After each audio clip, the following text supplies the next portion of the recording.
നമസ്കാരം. ആലപ്പി അഷ്റഫ് കണ്ടതും കേട്ടതും എന്ന എൻ്റെ ചാനലിലേക്ക് ഏവർക്കും സ്വാഗതം. സ്നേഹിച്ച ഒന്നിനെയും ആർക്കും മറന്നു കളയാൻ പറ്റില്ല.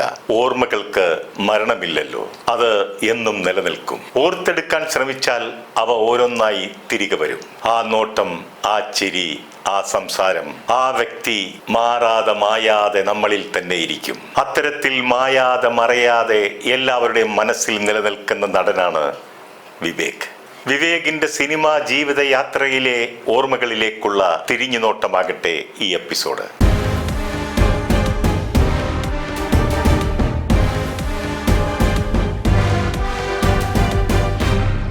സമൂഹത്തിൽ അരങ്ങേറുന്ന ദുഷ്പ്രവണതകളെ സിനിമകളിലൂടെ ഹാസ്യാത്മകമായി തുറന്നു കാട്ടിയിരുന്ന നടനായിരുന്നു തമിഴ് നടൻ വിവേക്. താളവും പ്രാസവും ഒപ്പിച്ചുള്ള സംഭാഷണ ശൈലിയും പ്രസരിപ്പുള്ള ഭാവപ്രകടനങ്ങളും അദ്ദേഹത്തിന് മാത്രം സ്വന്തമായിരുന്നു. അകാലത്തിൽ പൊലിഞ്ഞ വിവേകിനെ കുറിച്ചൊരു എപ്പിസോഡ് ചെയ്യണമെന്ന് തോന്നുവാനുള്ള കാരണം അദ്ദേഹം വിടവാങ്ങിയിട്ട് ഈ കഴിഞ്ഞ ഏപ്രിൽ 17-ന് 5 വർഷം തികയുകയായിരുന്നു. അദ്ദേഹവുമായി എനിക്ക് വളരെ അടുത്ത ബന്ധവും സൗഹൃദവും ഉണ്ടായിരുന്നു.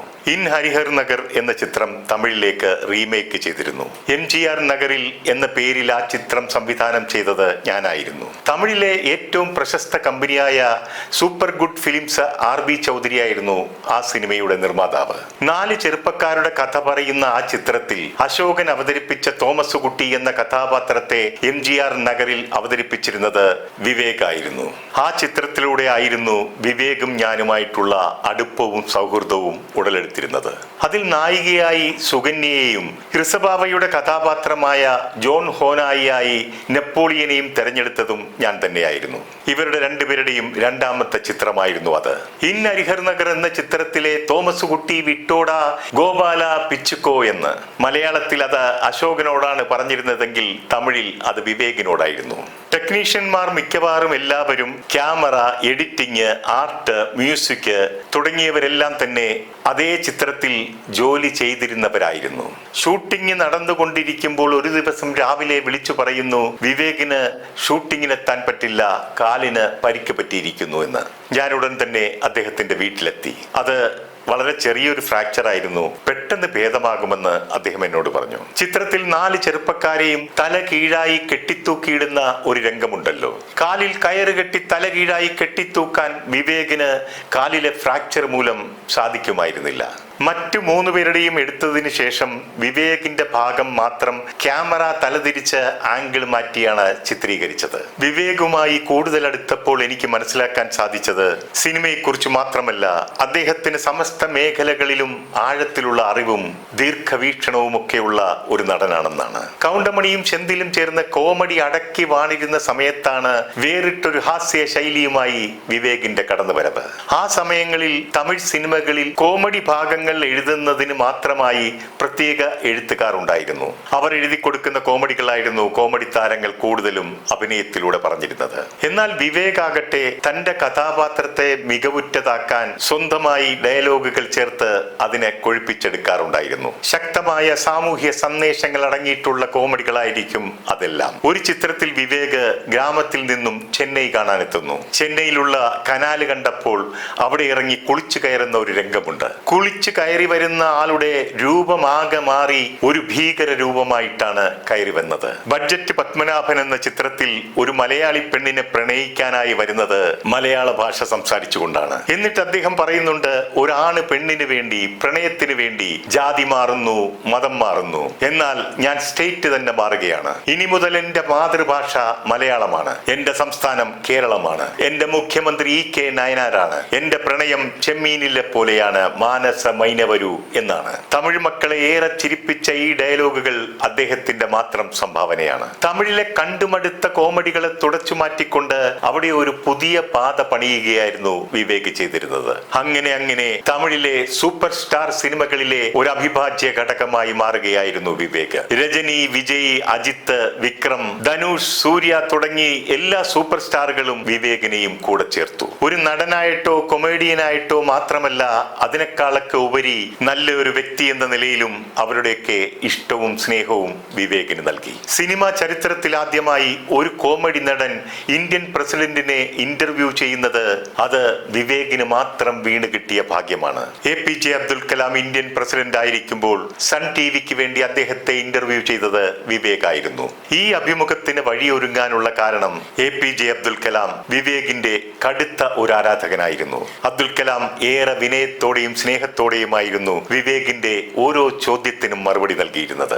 വിവേക് അദ്ദേഹത്തോട് ചോദിച്ചു, ചെറിയ പ്രായത്തിൽ പടക്കം വെച്ച് റോക്കറ്റ് വിട്ടിട്ടുണ്ടോ എന്ന്. അതിന് അദ്ദേഹം പറഞ്ഞ മറുപടി, എന്റെ ചെറിയ പ്രായത്തിൽ റോക്കറ്റ് ഇല്ല, പട്ടം പറത്തിയിട്ടുണ്ട്. വിവേക് ചോദിച്ച മറ്റൊരു ചോദ്യം, കുടുംബ വാഴ്ക്കയില്ലാമേ ദേശവാഴ്ക്കയാണല്ലോ എന്ന്. അതായത് അങ്ങേക്ക് കുടുംബജീവിതം ഇല്ലാതെ രാജ്യത്തിന് വേണ്ടിയുള്ള ജീവിതമാണല്ലോ എന്ന്. അതിന് അദ്ദേഹം മറുപടി പറഞ്ഞത്, നിറയെ അംഗങ്ങളുള്ള കുടുംബത്തിലെ ഒരാളാണ് ഞാൻ. രാമനാഥപുരത്തെ തന്റെ വീട്ടിൽ ഒരേ സമയത്ത് 3 തൊട്ടിലുകൾ വരെ ഉണ്ടാകാറുണ്ട്. വിവേകിന്റെ ഓരോ ചോദ്യത്തിനും വളരെ നർമ്മം കലർന്ന മറുപടികളാണ് അദ്ദേഹവും നൽകിയത്. വിവേക് പറയുന്നത്, APJ അബ്ദുൽ കലാമിന്റെ ആരാധകനാകുന്നതിനേക്കാൾ നല്ലത് അദ്ദേഹത്തിന്റെ അനുയായിയാകുന്നതാണ്. അബ്ദുൽ കലാമിൽ നിന്നും പ്രചോദനം ഉൾക്കൊണ്ട് ആഗോള താപത്തിനെതിരായ അവബോധവും നടപടിയും പ്രോത്സാഹിപ്പിക്കുവാൻ ഗ്രീൻ കലാം എന്ന സംഘടന വിവേക് ആരംഭിച്ചു. ഇന്ത്യയിലുടനീളം മരങ്ങൾ വെച്ച് പിടിപ്പിക്കുന്ന പദ്ധതിയായിരുന്നു അത്.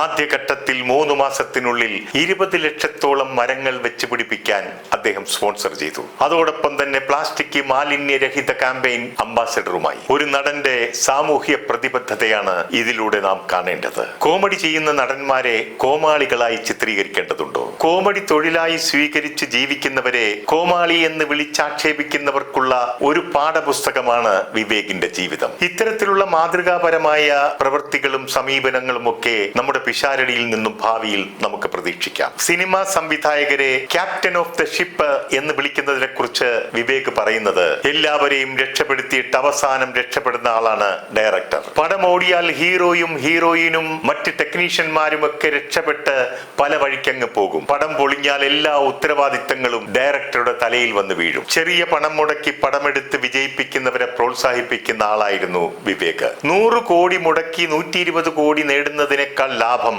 5 കോടി മുടക്കി 10 കോടി കളക്ഷൻ നേടുന്നതാണ്. സ്വാമി എന്ന ചിത്രത്തിലൂടെ ജാതി ആചാരങ്ങളെയും വ്യവസ്ഥിതികളെയും പരിഹസിക്കുകയും ജാതി വിവേചനം കാണിക്കുന്നത് തെറ്റാണെന്ന് ചൂണ്ടിക്കാണിക്കുകയും ചെയ്യുന്നു. വിവേകിന് മക്കളായിട്ട് പെൺകുട്ടികളും ഒരു മകനുമാണ് ഉണ്ടായിരുന്നത്. മകൻ പ്രസന്നയ്ക്ക് 15 വയസ്സുള്ളപ്പോൾ ഡെങ്കിപ്പനി പിടിപെട്ടു. 1 മാസത്തിലേറെ ആശുപത്രിയിൽ കിടന്ന് ചികിത്സിച്ചെങ്കിലും കോമയിലേക്ക് പോവുകയും മരണപ്പെടുകയുമാണ് ഉണ്ടായത്. മകന്റെ മരണം അദ്ദേഹത്തെ മാനസികമായി ആകെ തളർത്തിയിരുന്നു. വിവേകാനന്ദൻ എന്ന നടനെ വിവേക് എന്ന് പേര് നൽകി സിനിമയ്ക്ക് സമ്മാനിച്ചത് ഇതിഹാസ സംവിധായകനായ K. ബാലചന്ദർ ആയിരുന്നു. അന്ന് മദ്രാസിലുണ്ടായിരുന്ന ഹ്യൂമർ ക്ലബിൽ നിന്നുമായിരുന്നു വിവേകിനെ കണ്ടെടുത്തത്. 1987 K. ബാലചന്ദ്രന്റെ മനതിൽ ഉറുതി വേണ്ടും എന്ന ചിത്രത്തിലൂടെയാണ് വിവേക് അഭിനയത്തിന് തുടക്കം കുറിച്ചത്. പിന്നീട് അങ്ങോട്ട് തുടർച്ചയായി ഹിറ്റുകൾ നൽകി ഉയർച്ച കൈവരിച്ചു. 5 തവണ മികച്ച ഹാസ്യതാരത്തിനുള്ള സംസ്ഥാന പുരസ്കാരം കൈവരിച്ചിട്ടുണ്ട്. തമിഴ്നാടിന്റെ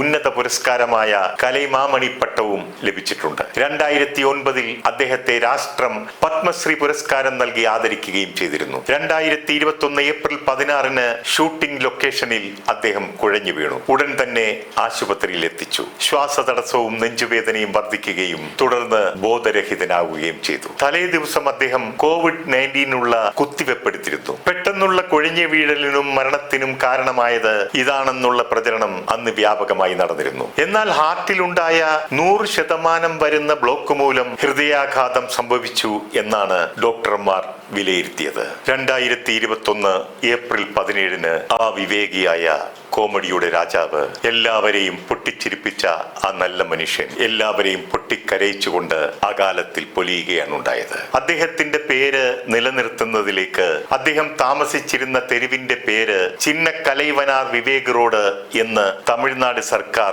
പുനർനാമകരണം ചെയ്തു. വിവേകിന്റെ ഓർമ്മയ്ക്ക് മുൻപിൽ പ്രണാമം അർപ്പിച്ചുകൊണ്ട് നിർത്തുന്നു. നന്ദി, നമസ്കാരം.